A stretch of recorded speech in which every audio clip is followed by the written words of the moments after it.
nature. Similarly, some of them are engaged in worldly dealings yet are unaffected. Unless these neutralities of life are there, one cannot be considered situated in transcendence. The divinity and his associates are on the transcendental plane, and their glories are always sanctified by the action of Maya, Yoga Maya, or the internal potency of the Lord. The devotees of the Lord are always transcendental, even if they are sometimes found to have fallen in their behavior.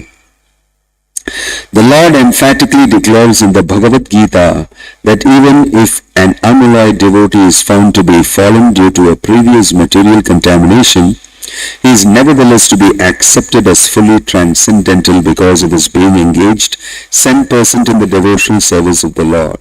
Lord protects him always because of his rendering service unto him, and the fallen conditions are to be considered accidental and temporary. They will all vanish in no time.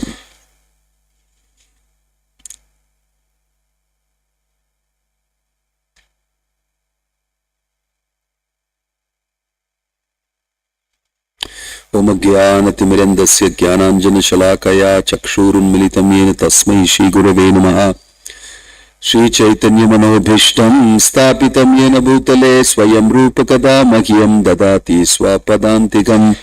वन्देऽहं श्रीगुरोः श्रीयुतापदकमलं श्रीगुरुं वैष्णवांश्च श्रीरूपं साग्रजातं सहगणरघुनाथन्वितं तं सजीवम् साद्वैतं सावधूतं परिजनसहितं कृष्णचैतन्यदेवं श्रीराधा कृष्णपादान् सहगणललिता श्रीविशाखान्वितांश्च नमो विष्णुपादाय कृष्णप्रेष्ठाय भूतले श्रीमते भक्तिवेदान्त स्वामिनिति नामिने। नमस्ते सारस्वते देवे गौरवाणी प्रचारिणे निर्विशेष शून्यवादी पाश्चात्य देशतारिणे। जय श्री कृष्ण चैतन्य प्रभो नित्यानंद श्री अद्वैत गदाधर शिवासादि गौर भक्त वृंद। हरे कृष्णा कृष्णा कृष्णा हरे हरे, हरे राम राम राम हरे हरे। एतदीशनमीशस्य प्रकृतिस्तोऽपि तद्गुणैः न युज्यते सदात्मस्थः यथा बुद्धिस्तद् आश्रया।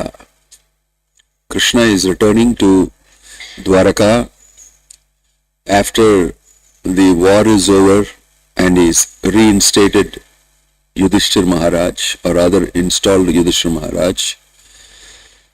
And Yudhishthir Maharaj and the Pandavas and all of them even request him to stay back and not go, and then he stays back also to satisfy them. And then he is returning to Dwaraka. There's a beautiful chapter before this. Krishna is planning to leave, departure of Lord Krishna from Dwaraka. And then this chapter is entrance of Lord Krishna into Dwaraka. The feelings of many of these devotees, the Pandavas, and all of them is expressed very beautifully in the previous chapter. And how Krishna stays back, satisfies them, hears Kunti Devi's prayers, and their deep feelings of attachment for Krishna is described very nicely. Sometimes we wonder why these things are being described. There is a story. The story is all about this. The story is about everybody's attachment for Krishna and his attachment for them, his great love for his devotees. This is the real rasa. See, Rasamalayam. Bhagavatam is described as Rasamalayam Muhuraho Rasika Bhuvi Bhavuka. If you are a Rasika, you will be able to really enjoy the Rasika Grantha. That is Bhagavatam. If you simply want to read it for information, for Gyan, for that only, you will miss the main point. Main point is how Krishna is relating. It's all about relationships. There is so much talk about relationships everywhere. But nobody speaks about the Bhagavad Gita. It's all about relationships. It's all about our relationship with Krishna. When our relationship with Krishna is not there and it is not established, then every other relationship you have will suffer. It will never become fruitful. If you don't have relationship with the Supreme Absolute Truth, because you are a part and parcel of that Supreme Absolute Truth, if you don't have relationship, if you are cut off, every other relationship you try to establish will fail. Is designed to be temporary. It's designed to give you misery. All relationships are potential reasons for you to suffer. Because you can suffer only through relationships. You have relationship of possession for material objects and assets. You have relationship of possession for people. And you are getting some gratification out of that relationship. And that also will give you the greatest misery. So I was just seeing recently that we were looking into something about robotics and everything for a museum. And they showed me that, see Maharaj, what's happening in Japan. That they have the world's greatest robotics technology, and how they are manufacturing robots, and how Japanese men all buy female robots. They are very much into it, and they're replacing their relationship with human beings, because human beings demand a lot of things. It's a lot of in a personal relationship there's a lot of demand. But the robot can be programmed to exactly satisfy me without any demand. And the robot woman is just praising you and giving you everything that you want without any demand. No attention required from me. If you don't look at me also doesn't matter, because anyway I'm a machine. But since you want a machine only, here is a machine, and you're very satisfied with the robot. See, my wife is not at all like this. That's why I divorced her. Robot is better. But you fool, she's not a person. Actually, you're incapable of maintaining a relationship with a person, which means you will become very impersonal, which means you are not a human being very soon. You're another machine. You want a machine-like relationship, so you got a machine. The simple thing they don't understand. So you cannot avoid relationships in this world. You have to stop being a spirit soul, which you cannot.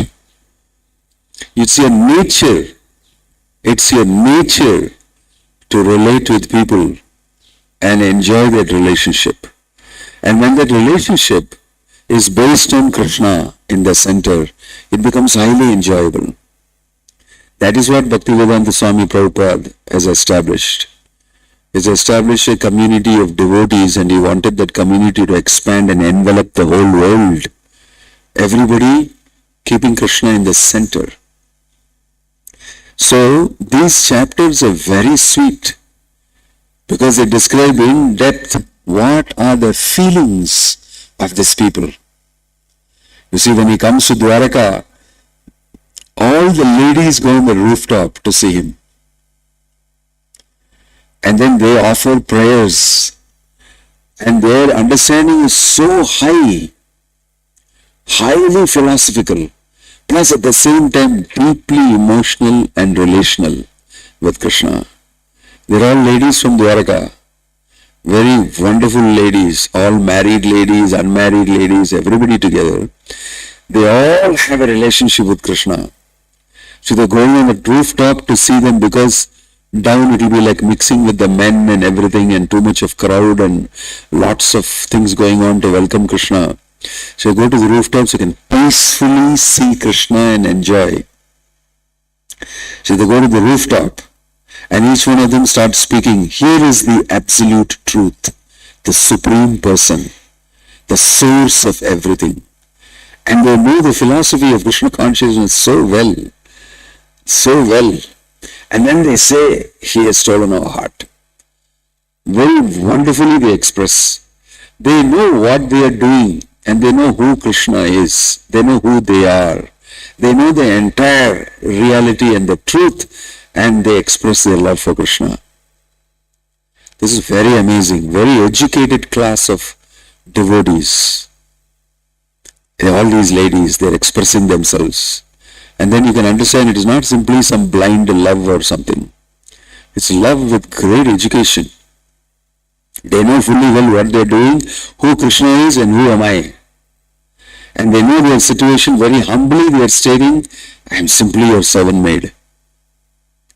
And the Bhagavatam states that they became so fortunate to become servant maids of Krishna. I'm willing to serve you. So in that same chapter, you'll see after taking the welcome, he glances at all of them on the rooftop and they become very happy. He recognizes everybody. Krishna recognizes. Then there are prostitutes who come and dance and pray to Krishna. And there's this whole thing mentioned in the Bhagavatam about prostitutes in Dwaraka who are all devotees of Krishna. It's very amazing. They're all devotees of Krishna and they come and offer their prayers to Krishna. And everybody in the community knows these are prostitutes. But they all got a right to express to Krishna their love and Krishna accepts this. So this is a very beautiful chapter. It describes how Krishna has relationships with everybody irrespective of their material occupation, of their material situation, and is reciprocating with all of them. With all of them. And here he comes back finally to his palace. Then he meets with all his queens. 16,108 queens. It's very amazing number. His family is very huge. He had 10 children from each of the 16,108 wives. And each of those children had children, 10 each. And the family of the Yadu Vamsha is very huge. And he is the central person in the whole Yadu Vamsha. It's very, very amazing description given. And the wives of Krishna, they are all so happy to see him after a long time because they were torn with separation. And they were smiling at Krishna and they were so shy and they were, seeing him after a long time, my husband. And they were expressing their deep emotions. After seeing all these things is what the shloka is. See, although the queen's beautiful smiles and furtive glances were all spotless and exciting, and although they could conquer Cupid himself by making him give up his bow in frustration, and although even the tolerant Shiva could fall victim to them, still, despite all their magical feats and attractions, they could not agitate the senses of the Lord. The common materialistic conditioned souls speculate that the Lord is one of them. Out of their ignorance, they think that the Lord is affected by matter, although he is unattached. And then we read this shloka today, Yeshat Ishanam Ishasya. This is a divinity of the personality of Godhead. He is not affected by the qualities of material nature, even though he is in contact with them. Similarly, the devotees who have taken shelter of the Lord do not become influenced by the material qualities. So that's the point. The point here, there is no chance of anything material with the Supreme Absolute Truth. There's no material relationship. Everybody and anything and everything connected with Krishna is spiritually connected, transcendentally connected.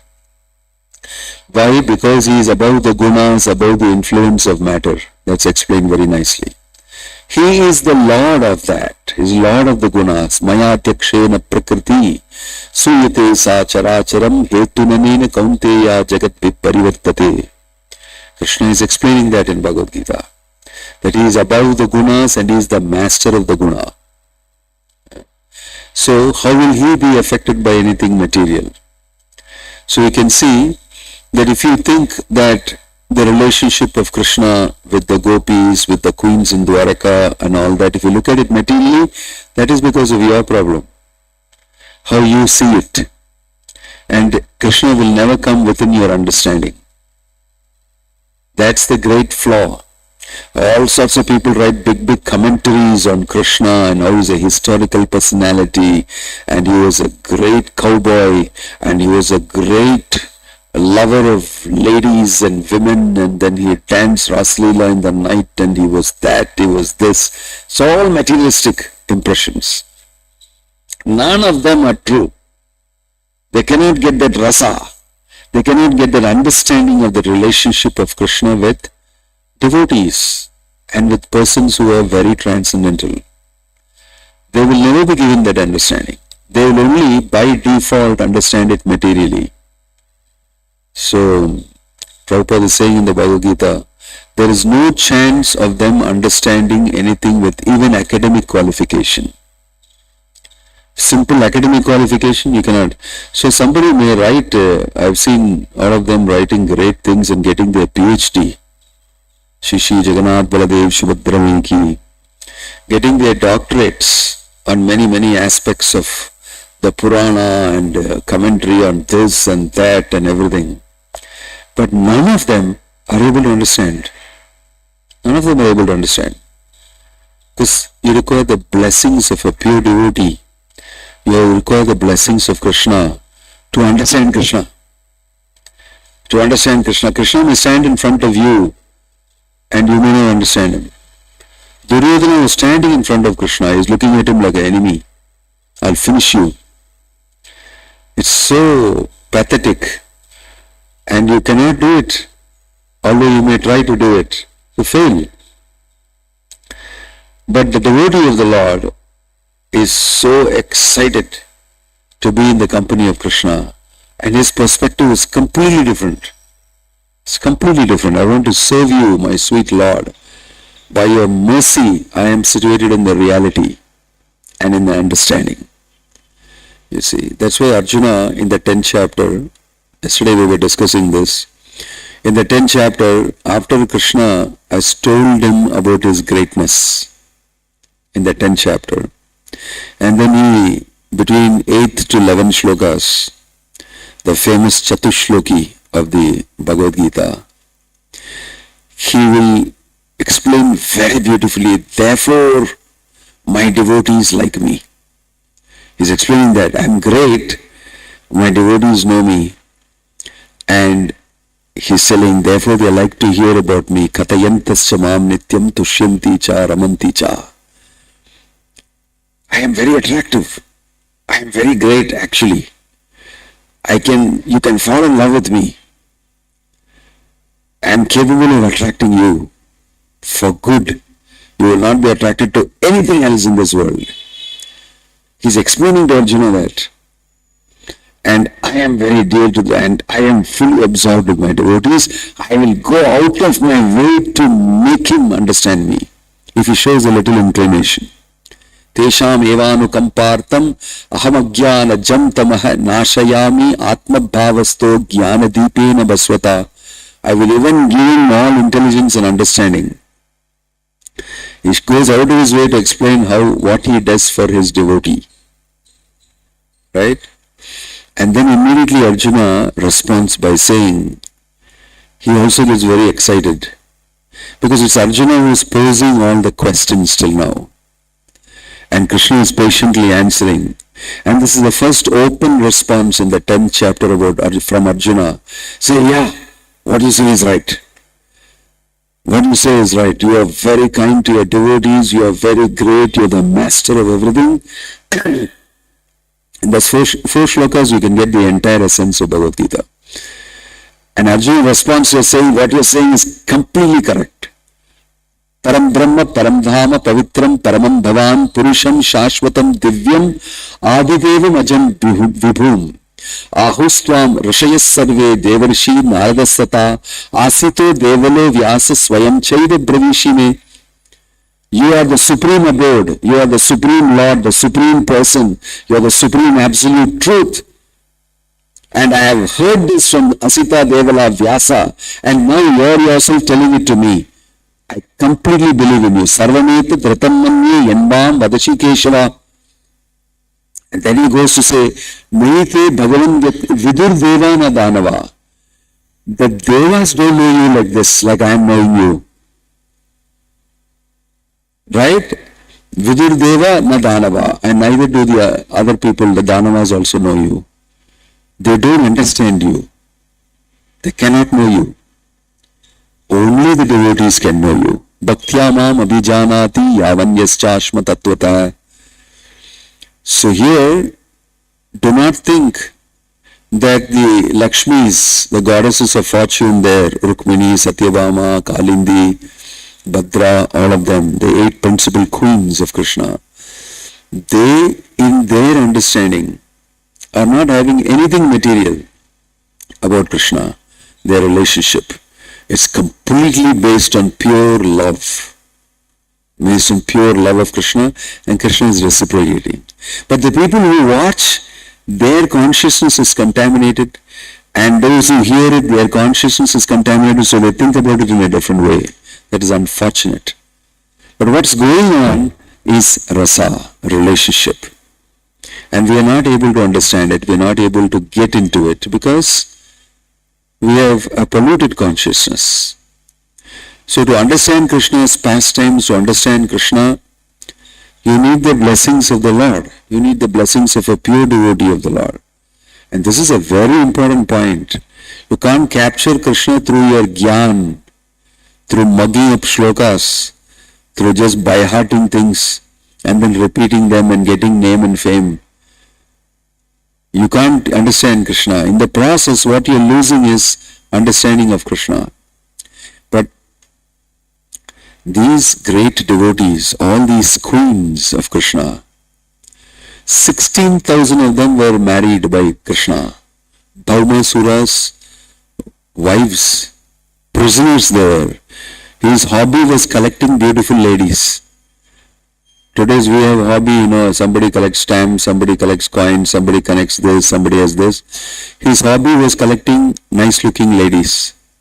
And he put them in the big palace and kept them there so he can enjoy them. What a hobby he has. 16,000 beautiful princesses and princes. Nobody will accept them now because they are wives of Bhaumasura, utilized by Bhaumasura. So when Krishna killed Bhaumasura, they all came to him and said, "Where are all your devotees? Nobody will accept us. Because we have Bhaumasura's people. You are only our destination. You must accept all of us." He married all of them. So, it's okay. 16,000 he married. Who is going to ask, "Hey, you're not supposed to do this"? It's giving them shelter. It's not about marrying them. It's not that he's becoming their wives and husband. That's not a problem at all. They're all asking for shelter and they're all his devotees. And in the social system, it has to be marriage, then only he can be connected with them. He got married. 16,000 queens came to Dwaraka. Can you imagine how the event would have been? And each one of them one palace. They are the ones, it's mentioned, become completely attracted to Krishna because he's a supreme personality. And he has given them that opportunity. Because you are my devotees and you desire so, let it be so. In this pastime of mine, I'll have 16,108 wives. And who's going to ask you a question? Who's going to ask the absolute truth a question? What are you doing in the relative realm? You can think what you want about it. Krishna continues his pastimes. People can say whatever they want. Krishna is not afraid about what people will say in this world, therefore I shall not do it. Nothing is relevant in this world, actually. Only thing that is real is Krishna, his devotees, the process of devotional service. All these things are real. Everything else is not real. So what you may think in your mind, in your perception, is just in your mind. It's not real. What is real is Krishna is the absolute truth. You are a part and parcel of that Krishna. And when you render devotional service to Krishna, that is real. That is real. All other things that we may do, we may think, we may worry about, is not really consequential at all. But we spend so much of our time doing it and so less time doing Krishna conscious meditation. This is how we are fooled by the 3 modes. So, Etad Ishanam Ishasya Prakritisto api tat gunai. Although he may be situated in Prakriti, Prakriti sthani karshati is what is described about us. Mamaivamsa jivaloke jivabhuta sanatanaha. Manah shashtanindriyani prakriti sthani karshati. Conditioned souls who are part and parcel of Krishna, separated from Krishna, struggling in the material world, being situated inside matter. Prakriti sthani karshati, struggling, grappling with the situation. But here it is mentioned, Krishna is also situated in the same place. But it says, Nayujyate sadatmastair, prakritisto api tat gunai. Nothing can influence him. Nothing can. You are situated here, Krishna is also come here, but you and Krishna are not at all in the same position. Although you may find both of them in the same place geographically, the experience you have under control of material nature is not the experience Krishna is having. He is the master of material nature. So, although situated in this material world, prakritisto api na yujyate, he is not influenced by the material modes. That is explained here.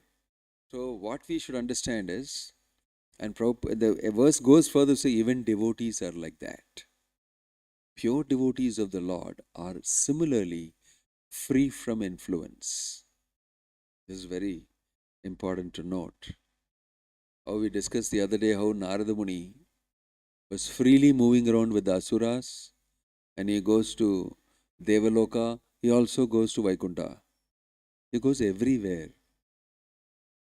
He is a all-world preacher, including spiritual world.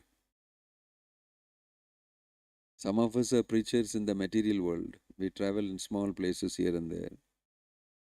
We may at the most go globally somewhere here and there.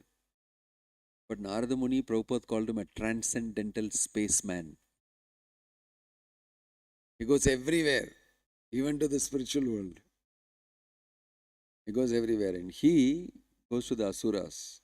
They welcome him also because they see him as a perfectly transcendental person, nothing to do with the material world.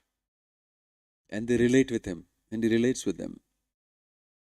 And he gives them good advice also. How is it possible? How they don't have hatred towards Narada Muni? That is the main point. Asuras don't have hatred towards Narada Muni, but they have hatred towards Vishnu. I will kill him. Hiranyakashipu, you can see in the Bhagavatam, I'll cut his head and drink his blood. Hiranyakashipu, and Hiranyakashipu is telling, he hates Vishnu so much, but he's very good friends with Narada Muni. It's very amazing. It's very amazing. He's very good friends. And Narada Muni is very good friends even with Ravana. He's good friends with everybody. How is that? That is what is very amazing. That's mentioned here. So also those who take shelter of pure devotees of the Lord, they also will be benefited by transcendence. So Krishna here, he is taking the role of a king, taking the role of a husband, taking the role of Dwaraka leader, everything. But he is not affected by any of that material situation. Similarly, a devotee, pure devotee of the Lord, is not affected by the material situation. He is in a completely different world. He may be physically here, but his consciousness is absorbed in Krishna. And he can do anything in the material world without getting affected. This is Krishna consciousness. And here the Bhagavatam is speaking the glories of such great pure devotees. They are also like Krishna, they don't get affected because they are under Krishna's shelter fully. And Krishna protects them fully. That's why we see in the pastimes of Bhaktivedanta Swami Prabhupada how he did amazing things very casually, very happily. He enjoyed Krishna consciousness. Although he may have been working, 20 hours a day, 22 hours a day, and hardly taking rest for 2 to 3 hours a day, traveling, writing books and everything, he was always very happy. Always very happy. If I don't get proper sleep, I can become very drowsy and I can get angry with you and everything can happen to me. If I don't eat properly, I can get angry with you. Any material situation is disturbed, I am disturbed. But Prabhupada went ahead, and his consciousness remained the same everywhere, fixed in Krishna. Any part of the world, whether he has slept or he has not slept, whether he is sick or he is not sick, he can always speak Krishna consciousness and address you and give you that benefit. You can see, if you read the Leelamrita, you will see that he's barely sleeping every day, hardly sleeping. He gets up in the night and after everybody is gone to sleep, he starts translating. And he said, that is the best portion of my day. I am completely absorbed in giving these commentaries. So, it is possible for a devotee to be absorbed in Krishna and not be part of this world. Not be part of this world. In the Bhagavatam, you will see numerous instances, all great, wonderful devotees and their life histories. Prahalad, how we see his father tortured him in so many different ways. Nothing affected him. Nothing really affected him. He was very fixed. So, all these instances are related because it is possible for us to do that. We only have to decide to do it. Why it's not happening is because we have not fully decided. We still have lots of different types of attachments. And it is a reality for us. But when we hear these pastimes from the Bhagavatam and we hear these beautiful verses, we can get knowledge, we can get inspired, and we can start acting in that platform. And our situation is that we are in the process of sadhana, and gradually this is something that will happen to us. And there is no doubt about it, because it's mentioned in the scripture. If you follow this path, if you follow Bhaktivedanta Swami Prabhupada's order, you will definitely reach that destination. Om Tat Sat. Hare Krishna. Jai Shri Prabhupada ki. Any question or comment?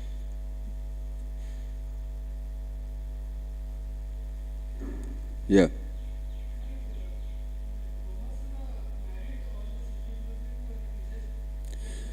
Why he has to officially marry?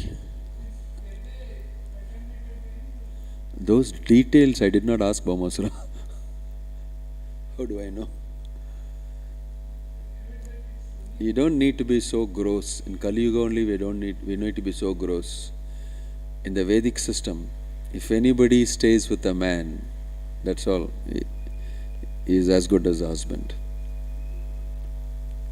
The marriage ceremony, you put the matti in this thing and you walk with the so-called person who is going to be a husband, 7 steps.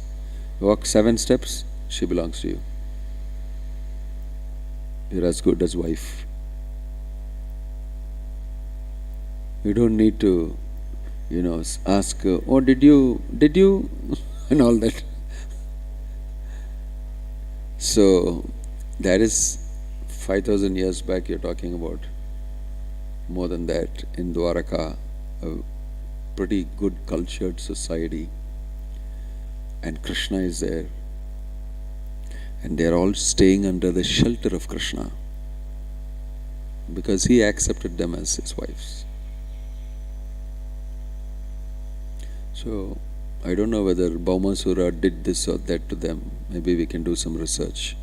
But it is enough if a woman stays with a man, it's as good as a husband.